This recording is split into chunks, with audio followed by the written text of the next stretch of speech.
না না, ভয় পাওয়ার একদম কোনো কারণ নেই, বাইরে যেহেতু খুব রোদ তাই জন্য আমি এটা পরে নিয়েছি। আজকে আমাদের বাড়িতে বড় মাসি আসছে, তো মাসিকেই আনতে স্টেশনে গেছিলাম। মাসির ট্রেন ঢুকেছিল 1:30 নাগাদ, তারপরেই ফটাফট টোটো বুক করে চলে এসেছিলাম বাড়িতে আসার পর আমরা তাড়াতাড়ি করে দুপুরের লাঞ্চটা সবাই সেরে ফেলেছিলাম। তারপরে দুই বোনে মিলে দেখো এখানে কমলালেবু খাচ্ছে, আর তারপরে তোতাও আমাদের জয়েন করে নিয়েছিল।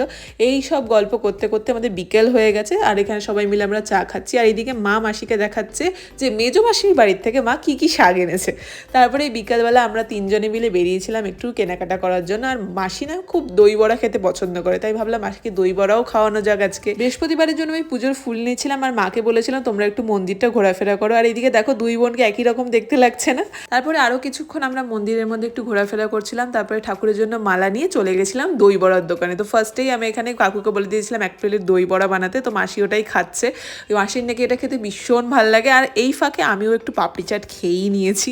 তারপরে কালকে ঠাকুরের জন্য একটু মিষ্টিও নিয়ে নিয়েছিলাম রসরাজ থেকে, এখানে অনেক মিষ্টি আছে। আর মাসি যেহেতু একটু গুড়ের রসগোল্লাও খেতে পছন্দ করে, তো ওটাও নিয়ে নিয়েছি। তারপরে আরও কিছু ফল টল শাকসবজি নিয়ে আমরা বাড়ি চলে এসেছিলাম। কিছুদিন ধরে মা বাবার ভীষণ শরীর খারাপ ছিল বলে তাই জন্য ভিডিও আপলোড করতে অনেক দেরি হয়েছে। যাই হোক, চ্যানেলটা সাবস্ক্রাইব করতে একদম ভুলবে না। দেখাবে আবার তোমার সাথে নেক্সট ভিডিওতে। টাটা।